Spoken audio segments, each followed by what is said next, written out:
Second চ্যাপ্টারটা হচ্ছে এরকম, মানে সেকেন্ড বলতে এই ওয়েট প্রসেসিংয়ের প্রথম যে জিনিসটাই আমাদের বুঝতে হবে সেটা হচ্ছে পানি।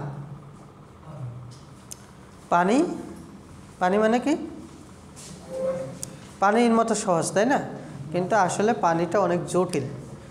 পানি নিয়ে যে এত ঝামেলা টেক্সটাইলে, সেটা আসলে যখন তোমরা প্রসেসগুলো মানে করতে যাবা তখনই বুঝতে পারবা যে এখানে অনেক ধরনের প্রবলেম। এই পানির কারণে পুরো ওয়েট প্রসেসিংয়ের প্রত্যেকটা প্রসেস হ্যাম্পার হয়। কথা কি বুঝছো? ধরো ব্লিচিংটাই যেহেতু একটু বলছি, এটা একটা কি ফাইবার? ফাইবার তো মোটামুটি ধারণা হয়েছে তোমাদের, তাই না? এটা একটা কটন ফাইবার, ছোট্ট একটা ফাইবার। একটু ভালো করে বোঝাই ছেলে, মোবাইল চাপা যাবে না আমার ক্লাসে। এই ফাইবারটাকে কি করব? আমি মাইক্রোস্কোপে অনেক বড় করব। কি করব? অনেক বড় করছি, দেখা পসিবল? যেটা আমরা অণুপরমাণু দেখতে পারি, তার মানে ফাইবার তো অনেক বড় করে দেখা পসিবল। সেটাকে আমি বড় করলাম, বড় করে আমি এখানে দেখতে পারবো এর বিভিন্ন ধরনের structure, atomic molecular structure, chemical structure. ঘুমাও কেন?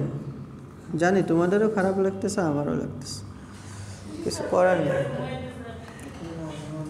আচ্ছা, ফাইবারটাকে আমি বড় করছি, এত বড় করছি যে এর মলিকুলার স্ট্রাকচারটা বোঝা যাচ্ছে, কোন ধরনের অ্যাটম, মলিকুল, অণু এগুলো আছে বোঝা যাচ্ছে। সিম্পলি দেখো, আমি এই মেকানিজমে যাব না, এগুলো নিয়ে পরবর্তীতে কথা বলবো। এইখানে যে বিষয়টা আছে, যে বিষয়টা বোঝানোর জন্য বলতেছি, যে এর মধ্যে একটা কালার আছে না, কটনের একটা কালার আছে না, অফ হোয়াইট। অবশ্যই এর ভিতরে এই অফ হোয়াইট মলিকুলগুলো আছে নাকি? অল্প পরিমাণে হলেও আছে। কথা বুঝতে পারছো? এখন এইগুলো যদি তুমি বের করতে না পারো, কাপড় সাদা হবে? আচ্ছা, তার মানে তুমি ব্লিচিং করতে পারতেছো না। আর একটা প্রবলেম আছে রে ভাই, তোমরা এখানে কত সুন্দর সুন্দর কালারের কাপড় পরে আসো, এখন এই যে ফাঁকা জায়গাগুলো off white molecule, die molecule দিয়ে কি আছে, অকুপাইড আছে। এখন এইখানে তুমি সুন্দর একটা রেড কালারের ডাই মলিকুল ঢুকাইতে চাও, আমার কথা কি বুঝতেছো? তো জায়গাটা তো ভাই অফ হোয়াইট ডাই মলিকুল দিয়ে আটকানো, তুমি ওখানে অন্য কোনো ডাই মলিকুল ঢুকাইতে পারবা, রং ঢুকাইতে পারবা? তা অবশ্যই তোমার কি করতে হবে, এইগুলিকে আসলেই বের করে নিতে হবে। বের করে নিয়ে জায়গাটা ফাঁকা করে সুন্দর করে এখানে রেড কালারের ডাই মলিকুল ঢুকাইলে তখন ওই ফাইবারটা লাল রং হবে। আর এই প্রসেসটা যদি ঠিকঠাক মতো করতে চাও, তোমাকে কি করতে হবে, পানি, যে পানি সহযোগে তুমি এই প্রসেসটা করবে, সেই পানিকে ট্রিট করে নিতে হবে, পিউরিফাই করে নিতে হবে। যদি না করো, এই ব্লিচিং, এই ডাইমলিকুলগুলো যে কেমিক্যালের সাহায্যে তুমি বের করে নিয়ে আসবা, সেই কেমিক্যাল কাজ করবে না। বুঝছো? কি বুঝছো? স্যার, ফার্স্টে আমরা যে মলিকুল থাকবে একটা কটনের ফাইবারের ভিতরে, মলিকুলটা স্যার প্রথমে বের করে নেব। পরে হচ্ছে যদি আমরা একটা রেড কালার অ্যাড করতে চাই, সেটা হচ্ছে মলিকিউলের রং দ্বারা সেটা রিপ্রেজেন্ট করে কালারটা রিপ্রেজেন্ট করতে পারবো। বিষয়টা হচ্ছে, কারো পেট ভর্তি আছে, তাকে নতুন ওই পেট ভর্তি জায়গা আরও খাওয়াইতে গেলে তাকে সময় দিতে হবে, জায়গাটা অকুপাইড আছে, ভ্যাকেন্ট করতে হবে। আর অকুপাইড জায়গা ভ্যাকেন্ট করতে হলে যে কেমিক্যালের সাহায্যে করতে হবে, সেই কেমিক্যালটা যদি ঠিকমতো কাজ না করে, ভ্যাকেন্ট হবে না। আর সেটা করতে গেলে যে পানির সহযোগে আমরা করব, ওই পানিটাকে অবশ্যই বিশুদ্ধ করে নিতে হবে। তার মানে সিম্পল একটা ব্লিচিং প্রসেস আমার পানির ট্রিটমেন্ট না করলে হচ্ছে না। আচ্ছা, আমরা নেক্সট ল্যাব ক্লাসে অথবা একজন ল্যাবে যেতে পারো, একটু গ্রে ফ্যাব্রিক নিয়ে আসতে পারো। আর পানির বোতলে পানি আছে? আচ্ছা, একটু গ্রে ফ্যাব্রিকটা একজন যা নিয়ে আসো। গ্রে ফ্যাব্রিক বলতে কোনো ধরনের প্রসেস হয়নি, একদম ফাইবারের যে কালার, 401 নম্বর রুমে অথবা 403-4 মনে হয় টেস্টিং ল্যাবে ওখানে থাকার কথা। একটু নিয়ে আসো। এই ওয়াটার অ্যান্ড ইটস পিউরিফিকেশনের গুরুত্ব বোঝার জন্য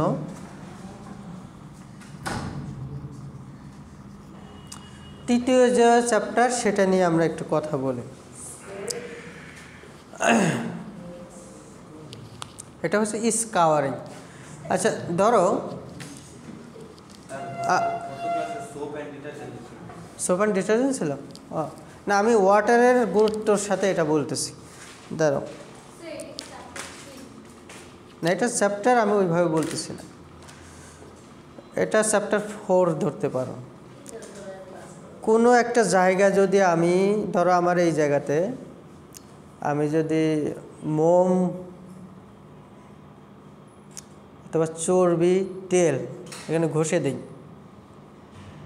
কথা বুঝছো? ঘুমাও কেন? আমার বেটা প্রচণ্ড মাথা ব্যথা, তারপর আমি কথা বলতেছি। এই জায়গাতে আমি যদি মোম গলায় লাগাই দিই অথবা এখানে যদি আমি একটু চর্বি ফ্যাট জাতীয় কিছু লাগাই দিই, গ্লিসারিন জাতীয় কিছু লাগাই দিই, এরপরে যদি আমি একটা পানির ড্রপ দিই, কি হবে? আমার স্কিন ভিজবে? আসলেই ভিজবে? ভিজবে না। কারণটা কি?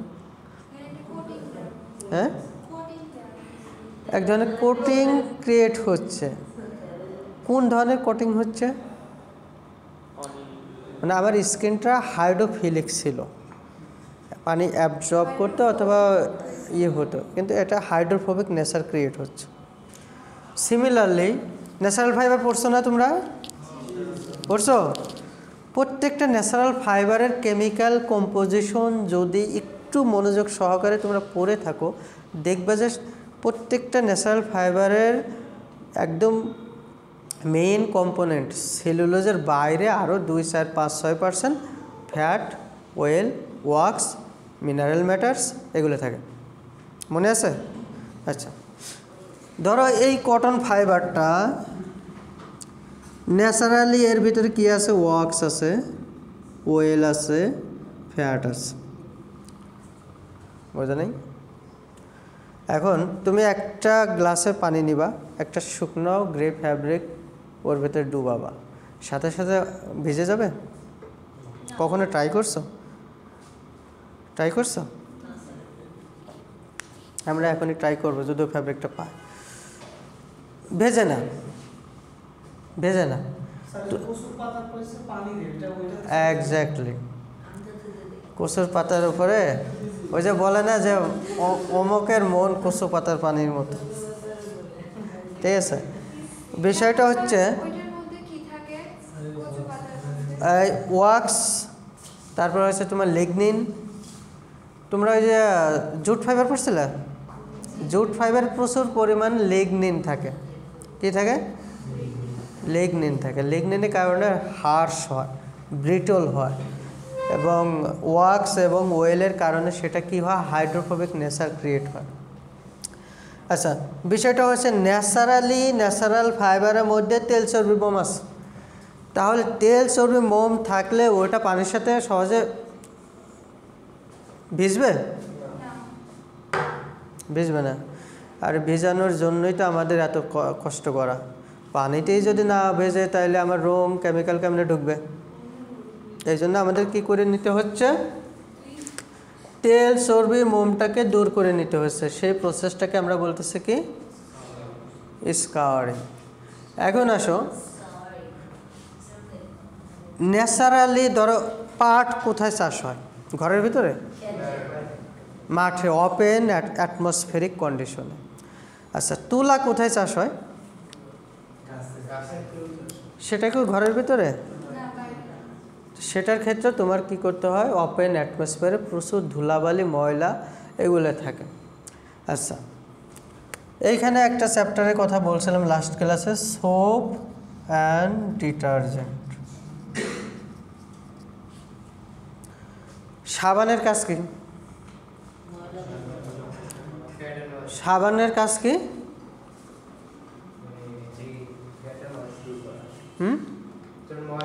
অনেক সময় ফ্যাটারও আছে, সে থাকতে পারে শরীরে। সাবান তো খা। হ্যাঁ, নতুন কিছু শিখলাম, আবার বলো কি? তাহলে ভুল বলছি মনে হয়, মানে একটু- না না, ভুল কেন বলবা? আমি তো প্রথমেই বলে নিয়েছি যে ইউনিভার্সিটি হচ্ছে নলেজ শেয়ারিংয়ের জায়গা। তোমার আইডিয়া শেয়ার করবো, আমি শিখবো, আমার আইডিয়া তোমরা শিখবা। বলো, কোনটা? সাবানের কাজ কি? এই, ও ঘুমাই কেন? এই শোনো, তুমি তো প্রথম ক্লাসে ছিলে না, এদিকে এসো, এদিকে তুমি পিছনে। যদি ভালো না লাগে তাহলে চলে যেতে পারো, ক্লাস করতে হবে না। অ্যাটেন্ডেন্স দিয়ে দেবো, বলো নাই, ইনফরমেশনগুলো দাও নাই। আমার ক্লাসে কেউ না থাকলেও সমস্যা নেই, আমি একাই বক বক করতে পারবো। কিন্তু ক্লাসে থাকলে ঝিমানো যাবে না, ঘুমানো যাবে না। না, বয়স অনেক হয়ে গেছে, আর আমি এমনি অনেক দুষ্ট মানুষ। হ্যাঁ, আমি এমনি অনেক দুষ্ট মানুষ, অনেক বয়স হয়ে গেছে, অনেক কিছু দেখে আসছে, করে আসছে। হ্যাঁ, এগুলো আমাকে কখনো বলবো না। যদি কারো এখান থেকে খারাপ লাগতে পারে, চলে যাবা। ক্লাসে থাকাটা ম্যান্ডেটরি না, কিন্তু ক্লাসের থাকতে গেলে পরিবেশ ঠিক রাখতে হবে। তো খারাপ লাগলে চলে যাবে, অ্যাটেন্ডেন্স পাবা 100%। যদি এখানে দাঁড়িয়ে বলে যাও হ্যালো স্যার, হাই, আমি দিয়ে দেবো, ক্লাসেও ঢুকতে হবে না। কিন্তু ক্লাসে থাকতে হলে ভাই তোমাকে আমার সাথেই কথা বলতে হবে, কথা শুনতে হবে। মানে সপ্তাহে 2 দিন 2 ঘন্টা এতটুকু প্যারা নিতেই হবে। ক্লিয়ার? আচ্ছা, সাবানের কাজটা কি? সাবানকে কি বলা হয়? সাবানকে সোপ বলে। কে বললো? হ্যাঁ, আচ্ছা, সাবানকে বলা হয় সারফেস অ্যাক্টিভ এজেন্ট। কি? Surface active agent. হ্যাঁ, কারণ একজন জেনারেল পিপল যে ভাষায় কথা বলবে তুমি সেই ভাষায় কথা বলবো না। একজন সাধারণ পিপল বালুকণাকে বালুকণাই দেখে, আর তুমি দেখবে মুক্তা, তাই না? তুমি ইঞ্জিনিয়ার। তো সারফেস অ্যাক্টিভ এজেন্ট দ্বারাই বুঝতে পারছো এর কাজটা কি। সারফেস ক্লিনিংয়ের কাজ, তাই না? সেটা মানুষের স্কিন হতে পারে, কাপড়ের স্কিন হতে পারে, মেটাল, উড, আদার্স কোনো বডি পার্টের আউটার মোস্ট সারফেস হতে পারে। আচ্ছা, এই যে এখানে তেল, চর্বি, মোম দৌড় না করলে কাপড়টা ভেজতেছে না, সেইটার জন্য আমরা কি করব?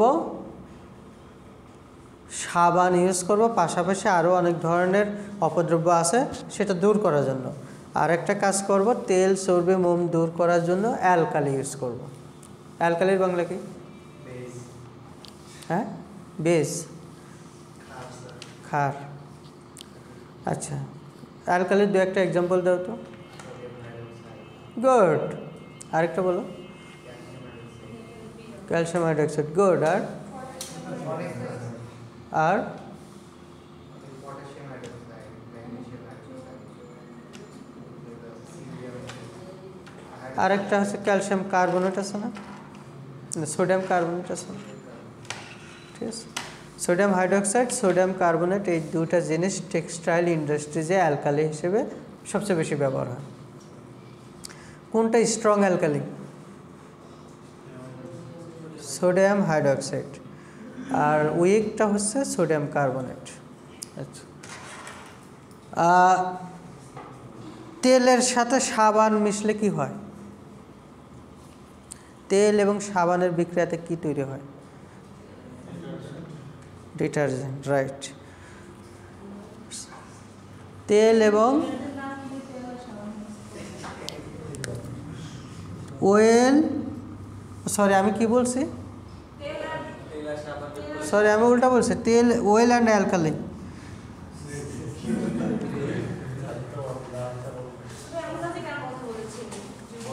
ওয়েল অ্যান্ড অ্যালকালি মিলে কি হয়? ডিটারজেন্ট, সোপ হয়। এই জিনিসটা একটু ভালো করে বুঝো। আমরা স্কাউরিং প্রসেসের মাধ্যমে তেল, চর্বি, মোম দূর করি। বিশেষ করে তেল এবং চর্বিটা দূর হয় অ্যালকালির মাধ্যমে।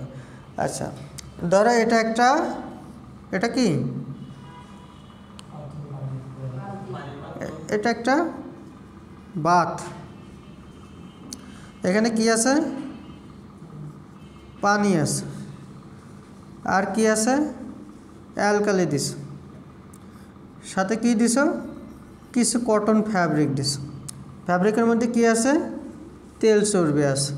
এখন এখানে যদি তুমি সোডিয়াম হাইড্রোক্সাইড দাও, তাহলে এই ফাইবারের মধ্যে যে তেল আছে প্লাস অ্যালকালির সাথে বিক্রিয়া করে কি তৈরি করবে? সোপ তৈরি করবে, ডিটারজেন্ট তৈরি করবে, তাই না? তাহলে ফাইবারের মধ্যে যে তেলটা ছিল,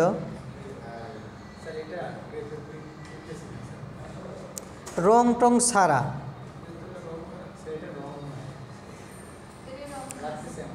কোনটার রং নেই?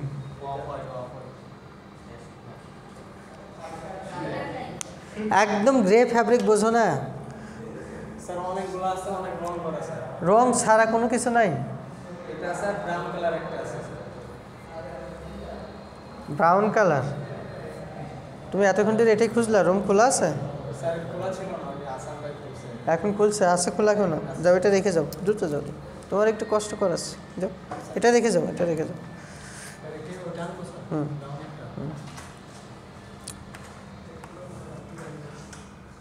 ফাইবারের মধ্যে কি ছিল? Oil, wax, fat. ওয়াক্স তো আর অ্যালকালিতে যাবে না, তোমার কি হবে এখানে? অয়েল এবং ফ্যাটটা অ্যালকালির সাথে বিক্রি করে সাবান হলো। সাবান কি পানিতে দ্রবীভূত না দ্রবণীয় না অদ্রবণীয়? দ্রবণীয়। তাহলে ফাইবার থেকে বের হয়ে যে সে পানিতে মিশে গেল। ফাইবারের মধ্যে আর কোনো তেল চর্বি থাকলো? আর তেল চর্বি যদি না থাকে, ওই ফাইবার কি সহজে পানিতে ডুববে, ভিজবে না দেরিতে ভিজবে? সহজে ভিজবে। এই প্রসেসটা আমরা করতেছি কি, এটাকেই আমরা বলতেছি স্কাউরিং। এবং এখানে সোপ ডিটারজেন্টের অ্যাসিস্ট্যান্স আছে, কারণ এখানে কিছুটা সোপও দেওয়া হয়, কারণ প্রত্যেকটা ফাইবার তো কাল্টিভেশন হয়েছে ওপেন অ্যাটমসফিয়ারে, ধুলাবালি ময়লা অপদ্রব্য থাকে, সেগুলো ক্লিন করার জন্য।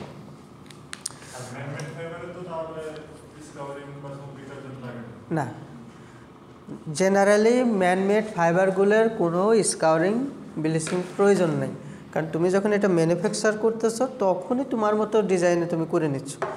কিন্তু যখন এটা বিভিন্ন মেকানিক্যাল প্রসেসে তুমি ইয়ার্ন তৈরি করতেছো, ফ্যাব্রিক তৈরি করতেছো, তখন অনেক ধরনের ওয়েল, ওয়াক্স লাগতে পারে, ম্যানুয়ালি লাগতে পারে প্রসেসকে ইউটিলাইজ করার জন্য, প্রোডাকশন ইউটিলাইজ করার জন্য। ওই ম্যানুয়ালি অ্যাডেড অথবা কী বলে মেকানিক্যালি অ্যাডেড যে ওয়েল ওয়াক্স থাকে, সেগুলো রিমুভ করার জন্য কিছু কিছু সময় স্কাউরিং ব্লিচ প্রয়োজন হয়, ডিটারজেন্ট অ্যাপ্লাইয়ের প্রয়োজন হয়। আচ্ছা, এরপর আসো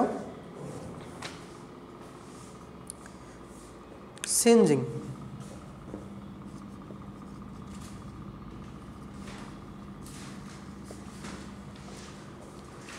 সিনজিংটা হচ্ছে, সিনজিং পড়ছো না? পড়নি?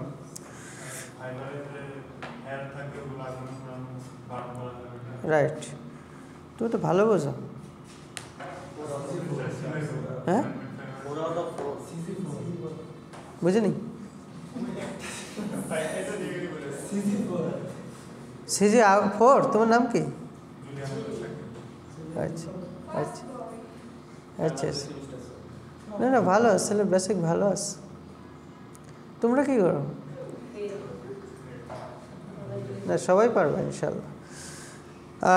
বিষয়টা হচ্ছে যে কি যেন বলতেছিলাম, singeing. Singeing is a to burn out the projecting, floating or superficially fiber from the fabric surface is called singeing.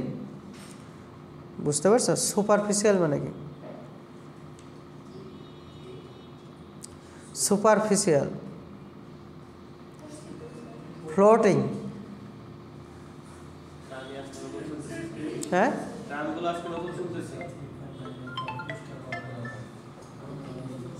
হ্যাঁ ভাইজান, ওয়ালাইকুম। হ্যাঁ ভাই বলো।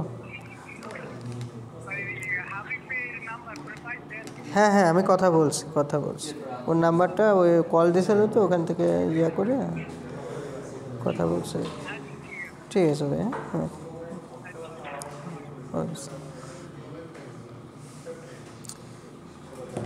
আচ্ছা, তোমরা তো সবাই মানে মোটামুটি বড় লোক মানুষ। আমি মানে ছোটোবেলায় বাবা মা যে ধরনের কাপড় কিনে দিত, এক সপ্তাহ পরে কাপড়ের গায়ে বিভিন্ন ধরনের কি হতো, এরকম ববলিন উঠে যেত। ঠিক আছে, সস্তা কাপড় কিনে দিত।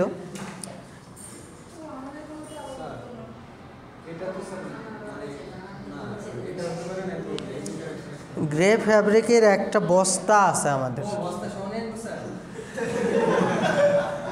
আচ্ছা,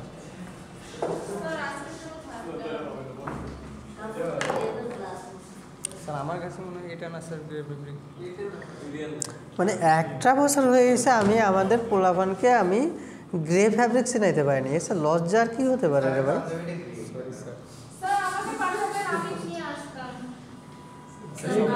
স্যার অল্প আছে তো ওয়েট, রং ছাড়া কোনো কাপড় নাই? স্যার সবগুলো একটা না একটা রং আছে স্যার। বুঝতে পারছি, ঠিক আছে, ওইখানে নাই মনে, অন্য জায়গায় আছে। হ্যাঁ, মেয়েরা রং ভালো পায়, ঠিক আছে। ওই যে মাঝে মাঝে বিভিন্ন রিল দেখো না, যে একটা মেয়েকে বলতেছে একটা ছেলে, আরে তুমি ব্রাউন কালারের ড্রেস পরে কেন আসছো, কিন্তু সে ব্রাউন পরে নেই, কিন্তু কাছাকাছি। হয়তো আমরা ছেলেরা এটাকে ব্রাউনই মনে করবো, কিন্তু এটার আবার বিভিন্ন টোন আছে, শেড আছে। সে কী করতেছে, তারে না মেরে সুন্দর করে বসায় তার বিভিন্ন শেড কার্ড নিয়ে এটাকে ব্রাউন বলে, এটাকে light brown, dark brown, deep brown, এগুলো বোঝাচ্ছে। মেয়েদের কালার সেন্স ছেলেদের তুলনায় অনেক ভালো।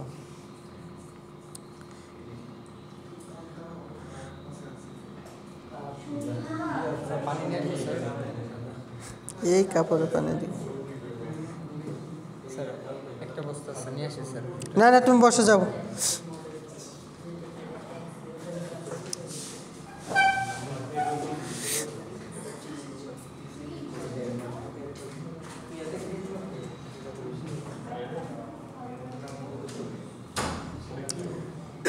এই কাপড় দেখছো তোমরা, এই কালার একদম, হ্যাঁ অফ হয়, আসে না এরকম কালার? এমন কালার না, মানে এমন কাপড় আছে স্যার। আচ্ছা, এগুলো তো ডাইং করা, এটা হচ্ছে অ্যাশ কালার। এইগুলো অ্যাস্থেটিক টাইপের কালার, একটু ক্লাসি টাইপের কালার, ঠিক আছে, একটু ক্লাসি টাইপের কালার। এবং পৃথিবীতে যত ডাইং কালারিস্ট অথবা ডাইং টেকনোলজিস্ট যত ধরনের প্রবলেম ফেস করে এই টাইপের কালার ডাইং রং করতে যায়। কারণ যত লাইট কালার আছে রং করা খুবই টাফ, লেভেলনেস মেনটেন করা, অ্যাকচুয়াল শেড প্রডিউস করা, মানে যত ধরনের ক্রিটিক্যাল অথবা ডেফিসিয়েন্সি আছে এইগুলো রং করতে গেলে সেই ধরনের প্রবলেম ফেস করতে হয় একজন কালারিস্টকে, একজন ডাইং টেকনোলজিস্টকে। এটাকে বলে অ্যাশ কালার। এটার আবার অ্যাশের টোন, যখন তুমি ডাইং ফ্যাক্টরিতে যাবা অ্যাশের অন্তত 50টা টোন দেখবা, একটু হালকা লাইট, একটু হালকা ডার্ক, একটু ডার্ক, একটু ব্লু স্টোন, ইউলি স্টোন, অফ হোয়াইট টোন, মানে হাজারো রকমের রং শেড তুমি পাবা। যেহেতু এটা ডাইং করা, তার মানে কি পুরো প্রসেসটা ওয়েট প্রসেসিংটা অ্যাপ্লাই করেই করা। তারপরে তোমাদের আমি একটু দেখাই, পানি দাও।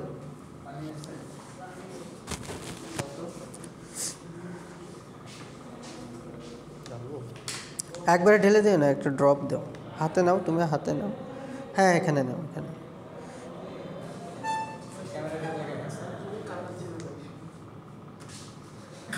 এটা অ্যাবজর্ব করে ফেলবে।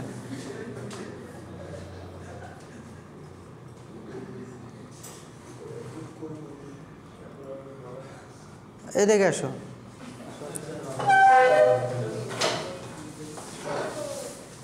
এটা কি পানি শোষণ করতেছে?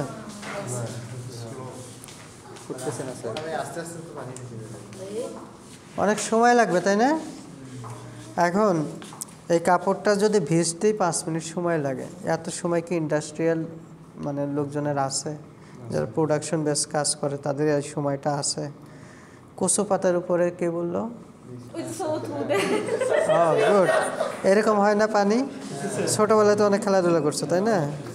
হ্যাঁ, বিষয়টা হচ্ছে এই কাপড়ের এক ধরনের ফিনিশিং দেওয়া হয়েছে ডাইং করার পরে, যেটা হচ্ছে খুব সহজে না ভেজে। কিন্তু ডাইং করার আগে এই ধরনের একদম গ্রে ফ্যাব্রিকটার হচ্ছে এই ধরনের প্রপার্টিস থাকে। কেন থাকে? এই যে তেল চর্বি এটার উপরে কোটিং করা থাকে ফাইবারের উপরে, যেটা কি করে পানিকে শোষণ করতে দেয় না। আচ্ছা, এইভাবে যদি হয় একটা কাপড়কে তুমি মেশিনে পানিতে দিলা, রঙের মধ্যে দিলা, ভিজতেই 5 মিনিট লাগতেছে, তাহলে তোমার প্রোডাক্টিভিটি কমে যাবে, তোমার রঙটা ইভেন হবে না, লেভেল হবে না। সেই ক্ষেত্রে তোমার ধরো একটা মেশিনে 1000 কেজি কাপড় দেওয়া হয়, তুমি কি বোঝো 1000 কেজির দাম কত? তুমি সারা জীবনে তত টাকা ইনকাম করতে পারবে কিনা সন্দেহ। আমার কথা বুঝছো? তো তুমি যদি এই তেল চর্বি মোম দূর না করে ওই কাপড়টাকে এত টাকা দামের রং দিয়ে ডাইং করো এবং সেটা যদি কাস্টমার না নেয়, তাহলে তোমার ভাই লাল বাতি জ্বলে যাবো চাকরি, ঠিক আছে? এই জন্য এই জিনিসগুলো তোমাদের বুঝতে হবে যে তেল কি কাজ করে, কেন আমরা দূর করব, ফ্যাট কেন আমরা দূর করব। আমার কথা কি বুঝতে পারছো? এই ওয়েট প্রসেসিংয়ে ওভারঅল যত ধরনের প্রসেস আছে সব প্রসেসই আমরা পানি নিয়ে করি, পানির সহযোগে। আর পানির সাথে কেমিক্যালস, ডাইস, কালার বিভিন্ন কিছু অ্যাড করা হয়। এখন বিষয়টা হচ্ছে এই পানি যদি ঠিকমতো না প্রবেশ করতে পারে আমার কোনো প্রসেস ঠিকমতো হবে না। বুঝতে পারছো? আমরা প্রত্যেকটা স্টেপ আরও যখন পড়ব প্র্যাকটিক্যাল করে দেখব। হ্যাঁ, রেইনকোটের ক্ষেত্রে কি হয়? রেইনকোটটা আপনি কালারফুল রেইনকোট করবেন তাহলে কি করবেন? রেইনকোট, আচ্ছা। এই তোমার খুব বিরক্ত লাগতেছে? হ্যাঁ, বিরক্ত লাগতেছে? আচ্ছা, সুন্দর একটা কোশ্চেন করছে। কোশ্চেন আমি আসলে কোশ্চেন করাকে পছন্দ করি, হ্যাঁ, সব ক্ষেত্রে না। আচ্ছা, বিষয়টা হচ্ছে রেইনকোট, ছাতা, আমব্রেলা। আমব্রেলার কাপড় কি পানি কইছিলাম পানি নিতে? গুড না, এগুলো মাঝে মাঝে ভালো, কারণ একটু রিফ্রেশমেন্ট দরকার। আমরা তো বক বক করি অনেক। আচ্ছা,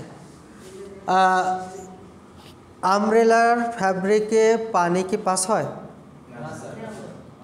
কোটিং দেওয়া হয়েছে ভাই, সিম্পল জিনিস, water resistance, water proofing agent দিয়ে। রেজিন নাম শুনছো? রেজিন, রেজিন গাম জাতীয় জিনিস কোনো একটা সারফেসে দিয়ে দিলে ওই সারফেসটাকে হার্শ করে, স্ট্রং করে, পাশাপাশি water air permeability capability reduce করে দেয়, বাতাসও ঢোকে না। হ্যাঁ হ্যাঁ, এগুলো জাস্ট হচ্ছে বিভিন্ন পয়েন্ট জয়েন্টগুলো বিভিন্ন রাবার রেজিন টাইপের ম্যাটেরিয়ালটা ক্লোজ করে দেওয়া, আর কিছু না। কিন্তু তোমার এই ফ্যাব্রিক তো তোমার কি হয়? ওভেন ফ্যাব্রিক কাকে বলে জানো? ফ্যাব্রিক কাকে বলে? হ্যাঁ, গুড, কাপড়কে ফ্যাব্রিক বলে। ফ্যাব্রিকের ডেফিনিশন, সংজ্ঞা, এই ফ্যাব্রিক কাকে বলে?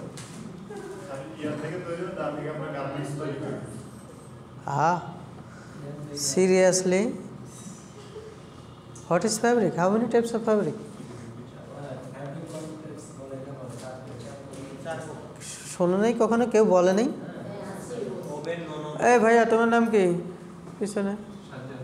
সাজ্জাদ। তুমি আমার কথা শুনতেছো, বুঝতেছো?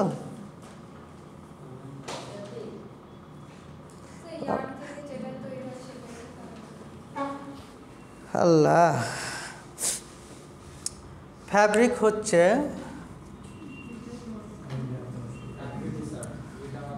when two sets of yarn intersect each other and produce a form or type is called woven fabric.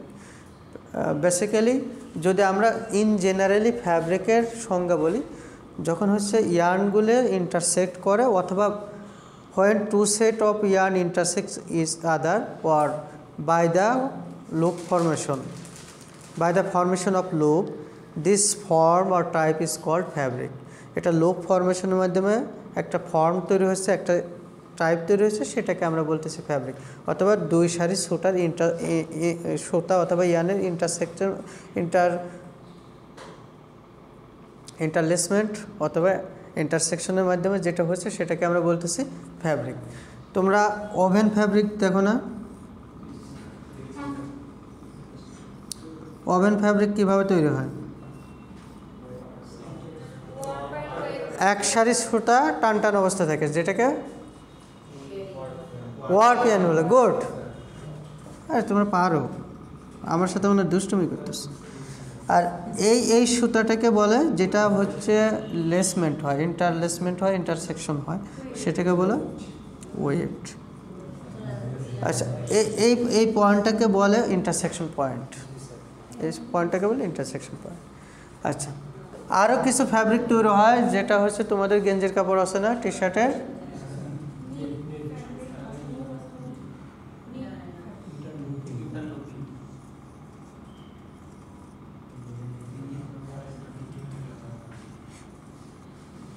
Loop ফরমেশনের মাধ্যমে, এগুলোকে বলে,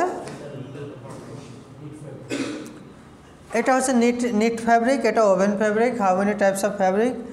we can say in generally fabrics are 3 types.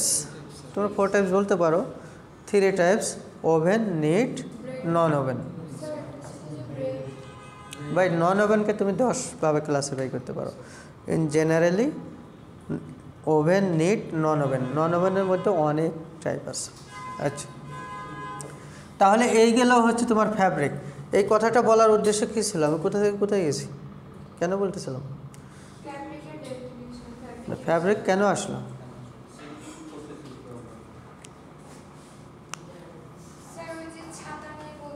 আচ্ছা, হ্যাঁ, আমব্রেলা ফ্যাব্রিক। প্রত্যেকটা ফ্যাব্রিক তৈরি হয় এভাবে না? নিট ফ্যাব্রিক দিয়ে তোমার রেইনকোট হয় না, হয়? দেখছো কখনো? জার্সি হয়, জার্সি হয়, কিন্তু রেইনকোট হয় না, তোমার আমব্রেলা হয় না। সেটা হয় এই ওভেন ফ্যাব্রিক দিয়ে। ওভেন ফ্যাব্রিকের মাঝখানে কি পয়েন্ট আছে না? 2 সারি সুতা যখন এভাবে যাচ্ছে, মাঝখানে ইন্টারসেকশন পয়েন্টটা তো হোল থাকে, একটা এয়ার স্পেস, এয়ার পকেট থাকে, এটাকে বলা এয়ার পকেট। আর বিষয়টা হচ্ছে এই জায়গাটা যদি তুমি ক্লোজ করে দিতে পারো, বাতাস ঢুকবে, পানি ঢুকবে। এই সিম্পল জিনিসে তোমার হচ্ছে ওয়াটার প্রুফ অথবা ওয়াটার রেজিস্ট্যান্স প্রপার্টিস দেওয়া হয়। হ্যাঁ, ওই জায়গাতে বেসিক্যালি তোমার ডিপেন্ড করতেছে রেজিনটা ইউজ করা হয় বিভিন্ন ধরনের। এটা যেমন সেলুলোজও হতে পারে। সেলুলোজ কিন্তু আঠালো, জানো? কটন ফাইবার কখনো গলাইছো? আমরা এখানে দেখব কটন ফ্যাব্রিক নিয়ে একদম গলাইলে সেলুলোজটা কেমন হয়, অ্যাডহেসিভ টাইপের। এগুলো আমরা দেখব ইনশাল্লাহ যদি সময় পাই। যাই, এইগুলো আমরা বিভিন্ন রেজিন দিয়ে আমরা কোটিং করি। যদি এমন হয় যে ধরো ফায়ার সার্ভিসের যে ফ্যাব্রিকটা, সেই ফ্যাব্রিকে আগুন ধরে সহজে, ওইটাকে যদি তুমি নর্মাল রেজিন দিয়ে কোটিং করো, তাহলে ওই কাপড় পরে ফায়ার সার্ভিসের একজন স্টাফ কি আগুন নিভাইতে যেতে পারবে? ওইখানে ওই ধরনের ফ্লেম রিটার্ডেন্টস কেমিক্যাল ইউজ করে কোটিং করতে হবে। আচ্ছা, এখন আসি সিনজিংয়ে যে বললাম যে ছোটোবেলায় আমাদেরকে বিভিন্ন ধরনের কাপড় কিনে দিত, সস্তা কাপড়, একদম কি বলে লো কোয়ালিটির ইয়ার্ন দিয়ে কাপড় তৈরি করা। সেই কাপড়গুলো ফাইবারগুলো শর্ট, মিডিয়াম বিভিন্ন ফাইবার দিয়ে মিক্সিং করে তৈরি করা, যে ফাইবারগুলো আসলে ইয়ার্নের বডিতে মাথা বের করে থাকতো এবং 2-4 দিন ইউজ করার পরে এভাবে ববলিন অথবা পিলিংয়ের মতো একটা প্রবলেম ক্রিয়েট করতো। বেসিক্যালি প্রসেস ডেভেলপমেন্ট হওয়ার পরে প্রত্যেকটা ন্যাচারাল ফাইবার, স্ট্যাপল ন্যাচারাল ফাইবারের গার্মেন্টসকে, ফ্যাব্রিককে সিনজিং করে নেওয়া হয়। ওভেন ফ্যাব্রিক মানে এই যে মাথা বের হয়েছে ফাইবারগুলোকে, এগুলো কেটে ফেলা হয় অথবা পুড়িয়ে ফেলা হয়। এই প্রসেসটাকে আমরা বলি সিনজিং। কথা বুঝছো? কি বুঝছো? শুরুতেই ফ্যাব্রিক যখন আমরা বের করে নিয়ে আসলাম ইয়ার্ন থেকে, ফ্যাব্রিক একটা বানালাম, তখন শুরুতে এরকম প্রবলেম থাকবে? তার তো দেখছো আমাদের এখানে, অথবা যে মোজা মেশিনটা দেখছো নিটিং হচ্ছে, একদম গ্রে ফ্যাব্রিকটা নিয়ে আসার পরে ধরো ওই রুমে আছে সেই নিটিং মেশিন অথবা লোমটা আছে, ওখান থেকে নিয়ে এসে প্রথম কাজটাই সিনজিং। কোনটা? না,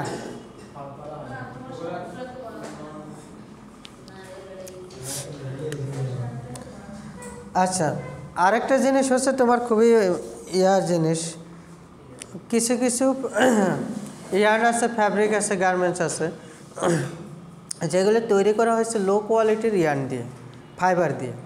ওইগুলো যতই তুমি সিনজিং করো না ভাই, কোয়ালিটি ভালো হবে না, র মেটেরিয়াল ভালো হতে হবে। সিনজিংয়ের পরে আছে ডিসাইজিং। আচ্ছা তোমরা ন্যাচারাল ফাইবারের স্ট্যাপল ফাইবার নাম শুনছো? স্ট্যাপল মানে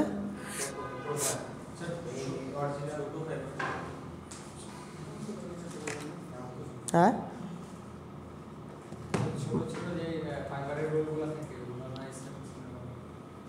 স্ট্যাপল ফাইবার কোনগুলা?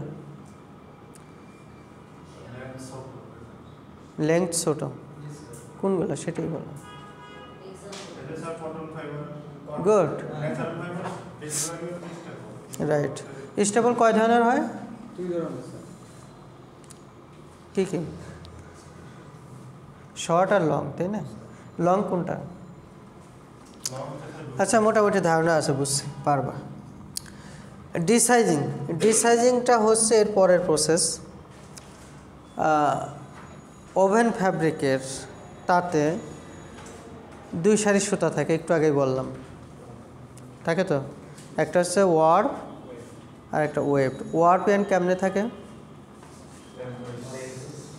অনেক টানে থাকে না, টেনশনে থাকে না, আন্ডার টেনশনে থাকে না? আচ্ছা, মানে 3D ডাইমেনশনের কোনো কিছু ড্রয়িং করতে পারলে ভালো হতো। আমি ড্রয়িংয়ে খুব কাজ, ধরো এইগুলো হচ্ছে তোমার ওয়ার্প ইয়ার্ন, আর এইখান দিয়ে আমরা জাস্ট কী করতেছি, ওয়েভ টেন দিচ্ছি। বিষয়টা হচ্ছে এই সবগুলোই হচ্ছে তোমার ওয়ার্প ইয়ার্ন। ধরো ডিজাইন অনুযায়ী ঝাপের সাহায্যে যখন এটাকে আমরা এভাবে কি মানে এক সেট সুতাকে উপরে তুলতেছি আর এক সেট সুতা নিচে তুলতেছি এবং মাঝখানে স্পেসটা ক্রিয়েট করতেছি ওয়েভ টিয়ান দেওয়ার জন্য, শাটল সহ এখানে প্লেস করার জন্য। বিষয়টা হচ্ছে এই টানা সুতাটা নর্মালি যখন এভাবে থাকবে এর উপরে খুব একটা টেনশন প্রয়োজন হয় না, কিন্তু যখন এভাবে শেড তৈরি করতেছে, একটা ফাঁকা জায়গা তৈরি করতেছে, তার মানে এটার উপর ভালো একটা প্রেশার ক্রিয়েট হচ্ছে, টান পড়তেছে, টেনশন হচ্ছে। তার মানে কি এই ইয়ার্নটার কি শক্তি কম হলে চলবে? এই ওয়ার্প ইয়ার্নটার যেহেতু এত পরিমাণ প্রেশার টেনশন হচ্ছে, এই জন্য এটার স্ট্রেংথ বেশি থাকতে হয়। আমার কথা কি বুঝছো? স্ট্রেংথ বেশি থাকতে হয়। সেই স্ট্রেংথ নর্মাল ইয়ার্নে কেমনে বাড়ায়? সাইজিং অ্যাপ্লাই করে। মার নাম শুনছো? তোমাদের যাদের বাড়ি পাবনা, সিরাজগঞ্জ, টাঙ্গাইল, নারায়ণগঞ্জ, নরসিংদী, এরা এলাকাতেই দেখতে পারবা যে বিভিন্ন ধরনের লুঙ্গি, গামছা, কুটির শিল্প, যেগুলো হুঁশিয়ারি শিল্প, কুটির শিল্প আছে, এগুলো কি করে? বাজার থেকে সুতা কিনে নিয়ে এসে বাসা বাড়িতে গাব আছে, ভাতের মার আছে, এগুলো দিয়ে একদম মানে বাসা বাড়িতেই এই মার অ্যাপ্লাই করে সুতার উপরে। কোন সুতার উপরে? ওয়ার্প ইয়ার্নের। এখন এই মারটা তুমি যদি, আমি নিজে রান্না করি তো আমি জানি, কোথাও যদি একটু ভাতের মার পড়ে ওটা শুকায় গেলে ওটা, আরে বেটা দাগ তো হয়, ওই যেখানে পড়ে না ওই জায়গাতে পানি দিলে পানি আর ঢোকে না, ওটা কি হয় এক ধরনের কোটিং করে, মানে কি হাইড্রোফোবিক নেচারটা গ্রো করে। তো যে কারণে তুমি তেল চর্বি মোম তৈরি করে ফেললা, সেম জিনিসটা আবার সুতার শক্তি বৃদ্ধি করার জন্য তুমি এখানে অ্যাপ্লাই করতেছো, পুরো ইয়ার্নটাকে কোটিং করে দিচ্ছ ইয়ার্নটার অনেক স্ট্রেংথ বাড়ানোর জন্য। সেমভাবে সেই সাইজিং করা ইয়ার্ন, সাইজড ইয়ার্নকে যদি তুমি ওয়েট প্রসেস করতে চাও, পসিবল? পসিবল, কারণ সে তেল চর্বি মোমের মতোই পানি বিগ্রাহী হয়ে যাচ্ছে। এই জিনিসটাকে আবার কাপড় তৈরি করার পরে রিমুভ করতে হয়, সাইজিং ম্যাটেরিয়ালকে রিমুভ করতে হয়। সেই to remove the sizing material from the grey fabric is called desizing. Remove কী দিয়ে করে? রিমুভ করে হচ্ছে তোমার এনজাইম আছে, অ্যালকালি আছে, অ্যাসিড আছে। তোমরা তো জেনজি, তোমরা তো বুঝবা না। আমাদের সময়, আমরা তো 90s, ঠিক আছে, আমাদের সময়ে হ্যাঁ বয়স আছে তো 37 রানিং। সিরিয়াসলি? ও ভালো লাগলো। আমার বয়স কিন্তু 37+। আচ্ছা, বিষয়টা হচ্ছে ছোটোবেলায় গ্রামের ছেলে তো, পাবনা।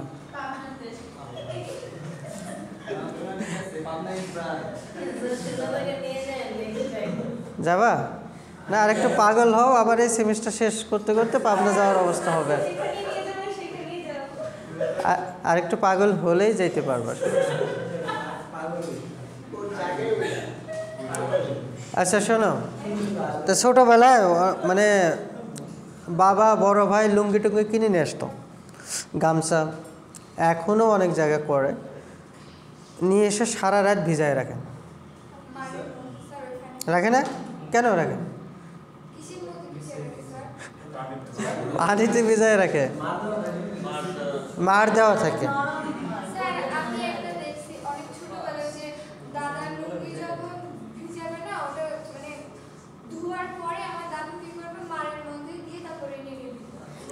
ওটা মার, ওটা আলাদা প্রসেস।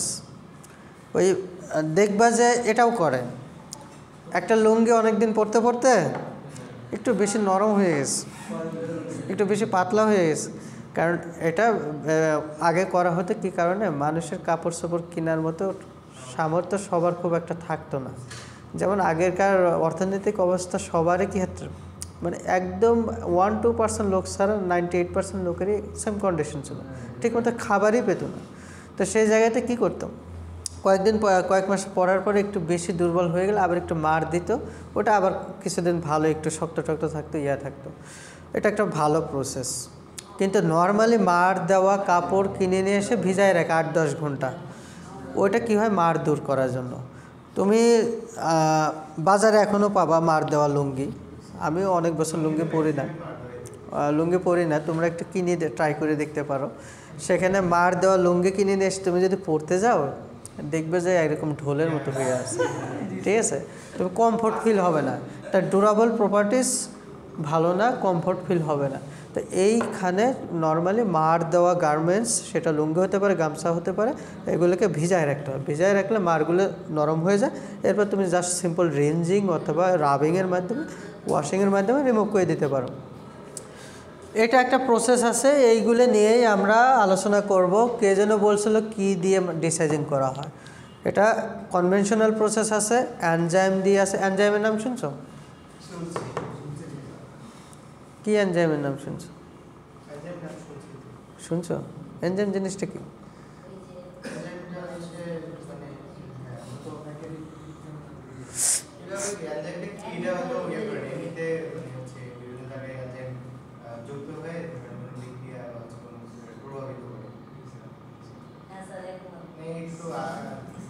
এনজাইম কি?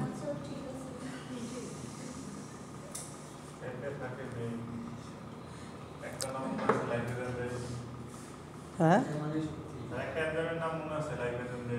হ্যাঁ, অ্যামাইলেস, প্যাকটিনেস পড়ছো না? গুড। মানে তোমাদের পড়ায় মজা পাবো আর কি, মোটামুটি ভালো ধারণা তোমাদের আছে। মানে আমরা ডিপ্লোমাতে যাদের পড়াই আর আদার্স রেগুলার যাদের পড়াইছি না, আসলে কিছুই বোঝে না রে ভাই। কার্বনের প্রতীক জানে না। হ্যাঁ ভাই, জানার কথা তো, কিন্তু কিছু তো পড়ে না। ওদের যা জানার কথা তোমাদের চেয়ে অনেক ভালো জানার কথা, কিন্তু কিছুই করে না, ওরা পড়ে না, এটাই সমস্যা। আচ্ছা যাই হোক, enzyme enzyme is one kind of bio catalyst living organism. তুমি আমি যেমন একটা জীবন্ত প্রাণী, ওরাও প্রাণ, এনজাইমও প্রাণ। তোমরা যে ইয়াতে দেখছো না ভাত রান্না করে, মাঝে মাঝে আমার এরকম হয়, অনেক সময় মানে রেখে ফ্রিজে না ঢুকাই চলে আস, বাসায় যেয়ে দেখি যে অবস্থা খারাপ, তার মানে এনজাইম গ্রো করছে, ব্যাকটেরিয়া গ্রো করছে, তাই না? এটা আমাদের শরীরেও আছে, প্রত্যেকটা প্রাণীর শরীরে আছে। আবার এরাও কি করে, এরা স্টার্চ খায়, গ্লুকোজ খায়, সুক্রোজ খায়, এগুলো খেয়ে খেয়ে বাঁচে এবং এগুলো অণুজীব। Enzyme is one kind of bio catalyst. আর এটা হচ্ছে মাইক্রো অর্গানিজম, জীবন্ত লিভিং মাইক্রো অর্গানিজম, জীবন্ত অণুজীব। সেটা দিয়েও আমরা এই সাইজিং, ওই যে বললাম না ওটার কাজ কি, যে আমাদের পাকস্থলীতে কি আছে, এনজাইম আছে না? তোমার পাকস্থলী আর গরুর পাকস্থলী এনজাইম কি সেম? গরু কি খায়? ঘাসে সেলুলোজ থাকে। তুমি যদি সেলুলোজ খাও তাহলে ভাই তোমার আর হজম হবে না, কারণ তোমার যে ধরনের ব্যাকটেরিয়া তোমার এনজাইম ভিতরে আছে গরুর এনজাইম সেম না। তুমি কি খাও? কার্বোহাইড্রেট খাও না? ওই সেলুলোজ তো ওই রকম না। আচ্ছা শোনো, তাহলে এই এনজাইমের খাদ্য কি স্টার্চ, তাই না? তো এই স্টার্চগুলো তুমি এনজাইমের সাহায্যে ব্রেক করতে পারো, অথবা দূর করতে পারো। এই প্রসেসটা হচ্ছে ডিসাইজিং।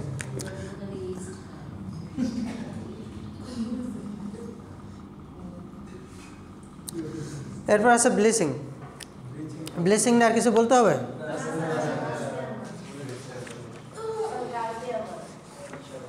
না, আমরা এই ওভারঅল ফ্লোচার্টটা শেষ করে নেক্সট ক্লাস থেকে আমরা শেষের দিকে আসো, বেশি লাগবে।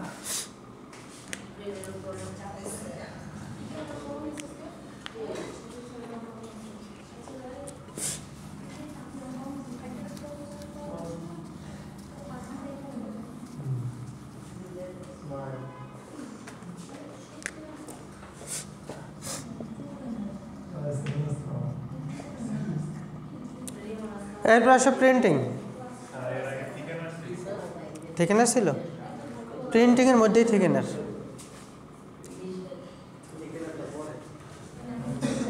প্রিন্টিংয়ের ফার্স্ট হচ্ছে থিকেনার, তারপর হচ্ছে প্রিন্টিং মেথড, স্টাইল অথবা মেথড। প্রিন্টিং কাকে বলে? হ্যাঁ হ্যাঁ, কি প্রিন্ট করে?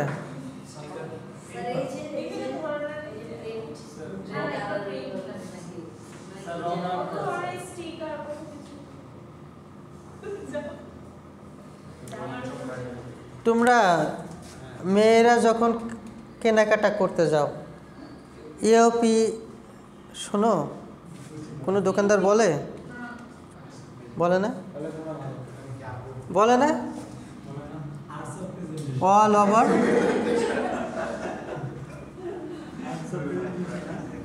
আর্টস অফ প্রেজেন্টেশনে যা শিখছো সারা জীবন তোমাদের মনে থাকবে। হ্যাঁ, কারণ কেন ভালো, ওইটাই সারা জীবনে কাজে লাগবে, এগুলো ভুলে যাবা, কিন্তু তুমি যে প্রেজেন্টেশন শিখছো এই স্কিলটা তোমাদের সারা জীবন থাকবে।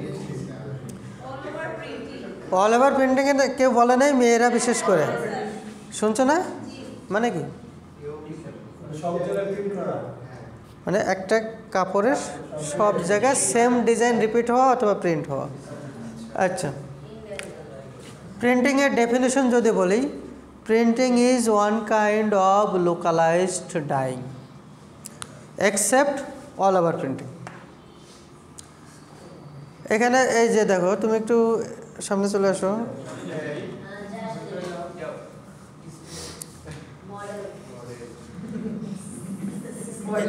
আর বেটা হাস আজকে, এটা হচ্ছে তোমার কি, এই যে এটা এটা এটা এটাকে জাস্ট একটা কালার কনসিডার করো, এটার স্ট্রাইপটা বাদ দাও, এটা একটা ডাইং, রং করা, পুরো বডিটা রং করা। আচ্ছা, পুরো বডি না, গার্মেন্টস বডি বেটা। তোমার এটা হচ্ছে সলিড ডাইং। সলিড ডাইং বিভিন্ন ধরনের, স্ট্রাইপ আছে, সলিড আছে। সলিড গার্মেন্টস হচ্ছে ওই কাপড়টা এক কালার দিয়ে পুরো বডি রং করা, তা এটা হচ্ছে তোমার সলিড ডাইং। এখানে দেখো, এখানে একটা লগো আছে, এখানে একটা লগো আছে, এখানে একটা ডিজাইন আছে।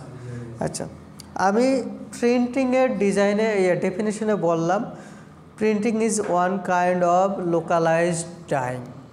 লোকালাইজ তো বোঝো, বোঝো না? ওটা কই, লোকালাইজ মানে কি? মানে আঞ্চলিক, অঞ্চল ভেদে না, একটা স্পেসিফিক অঞ্চলে, তাই না? একটা স্পেসিফিক পার্টে আমার নির্দিষ্ট ডিজাইন অথবা একটা লোগো হোক, ডিজাইন হোক, ফুটে তোলা কালারের মাধ্যমে, সেটাকে আমরা বলতেছি লোকালাইজড। আচ্ছা, এখানে আমরা এই বরাবর যে ডিজাইনটা তুলছি, এটা কি সারা বডিতে আছে? তা স্পেসিফিক এরিয়া রিজিওনে তো এটা দেওয়া হয়েছে, এবং দুইটা লোগো দুই পাশে দেওয়া আছে ডিজাইন, সেটাও তো আমাদের স্পেসিফিক। আর বেটা, ওটা এক্সাম্পল দিচ্ছি। তাহলে এইটাকে বলে প্রিন্টিং। আর এই যে পুরো বডিটা একটা কালার, ব্রাউন বলো অথবা কি বলতে পারো, পার্পল বলো, যাই বলো, এটা হচ্ছে ডাইং। এটা হচ্ছে ডাইং, এটা হচ্ছে প্রিন্টিং। কথা বুঝতে পারছো? যাও, এটা পুরোটাই প্রিন্ট, প্রিন্টিং। হ্যাঁ, এই শেষ শেষ, বেশি সময় লাগবে না, শেষ করে দিচ্ছি। তাহলে printing is one kind of localized dyeing. আচ্ছা,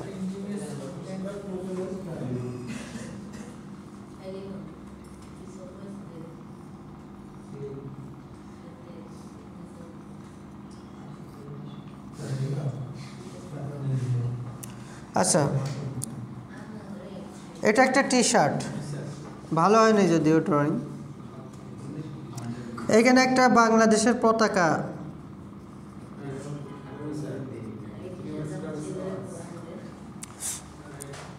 এরকম বুকের উপরে এরকম একটা পতাকার দিতে চাচ্ছ, আর বাকিটাই হচ্ছে তোমার হোয়াইট, বাকিটার কালার কি? হোয়াইট। এই যে স্পেসিফিক এরিয়াতে, জায়গাতে যখন আমরা কালার অ্যাপ্লাই করতেছি স্পেসিফিক ডিজাইন অনুযায়ী, এটাকে আমরা বলতেছি প্রিন্টিং। আচ্ছা, তোমরা সাধারণত থিকেনার জিনিসটা, থিক মানে কি? গাঢ়, ঘন, মোটা, পুরুত্ব, এরকম। নর্মালি বিভিন্ন ধরনের কালার, ডাইস, রং, এইগুলো হচ্ছে আমরা যদি অ্যাপ্লাই করতে চাই একটা নির্দিষ্ট ডিজাইনের উপর, এরিয়ার উপরে, তুমি যে রংটা আমাদের এখানে ডাইং ল্যাবে দেখবা পাউডার আছে অথবা লিকুইড ফর্মে আছে, সেই রংটা যদি এই ডিজাইন বরাবর শুধু এইখানেই থাকবে, এভাবে দিতে চাও, থাকবে? থাকবে? বোঝো নেই? 1 গ্রাম রং, ধরো লাল কালার নিয়ে এই পাত্রের মধ্যে গুলাইছো, এখানে পানি দিছো আর রেড দিছো, একটা সলিউশন হয়েছে। এখন তুমি এই জায়গাটা একদম সুন্দর করে সার্কেল আকারে এই জায়গাটা রেড কালার করবা। এখন এই লিকুইডটা এখানে দিলে কি এরকম হবে? মানে এটা কি ওভারথ্রো হবে না, ওভারথ্রো আন্ডারথ্রো হবে না, অথবা স্প্রেড হয়ে যাবে না, তাহলে এই যে সুন্দর ডিজাইনটা কি প্রডিউস হবে? সিমিলারলি তুমি এইভাবে লিকুইড অথবা পাউডার ফর্মে সরাসরি রং প্রিন্টিংয়ে ইউজ করতে পারবে না। তার জন্য তোমার কি করতে হবে, এখানে যে পানি নিছো একটু, রং নিছো একটু, এখানে তোমাকে কিছু গাম দিতে হবে, রেজিন দিতে হবে, থিকেনার দিতে হবে। ফাইনালি মানে একই জিনিস, এটা দিলে তখন কী হবে? পেস্ট তৈরি হবে। তোমরা দাঁত মাজো না? মাজো তো? আচ্ছা, সেই পেস্ট জাস্ট একটা এক্সাম্পল।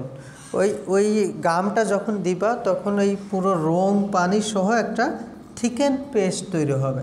সেই থিকেন পেস্টটা, রঙের পেস্টটা যদি তুমি এই জায়গায় সুন্দর করে দিয়ে দাও, ওটাকে আর ওভারথ্রো আন্ডারথ্রো এটা স্প্রেড আউট হবে? এক্স্যাক্টলি সেই কাজটাই করা হয়ে থাকে থিকেনারের মাধ্যমে।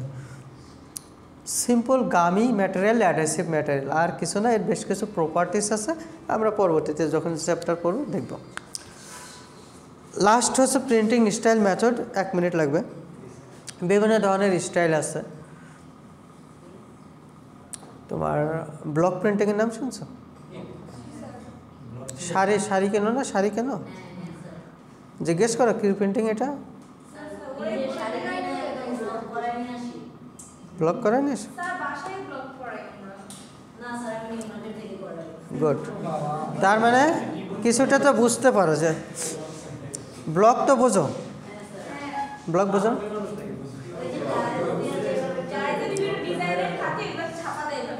গুড।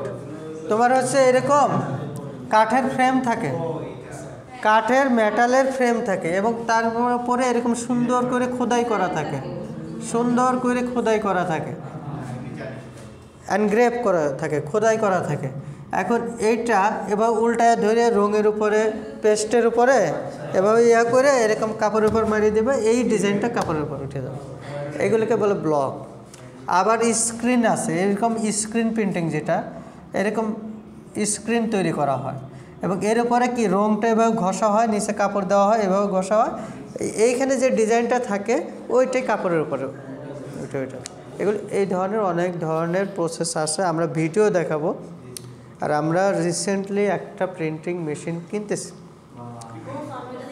হিট প্রেস, হ্যাঁ হিট প্রেস প্রিন্টিং মেশিন, পাশাপাশি একটা কম্পিউটার সেট আপ থাকবে, 4 কালার ডিজাইন করার সিস্টেম থাকবে। তোমরা সুন্দর সুন্দর টি শার্ট বানিয়ে নিয়ে আসবা 1 কালারের, আমরা এখানে ডিজাইন করে, তোমরাই ডিজাইন করবো, ঠিক আছে? এটা ইন্ট্রোডাকশন ক্লাস শেষ। চেক কর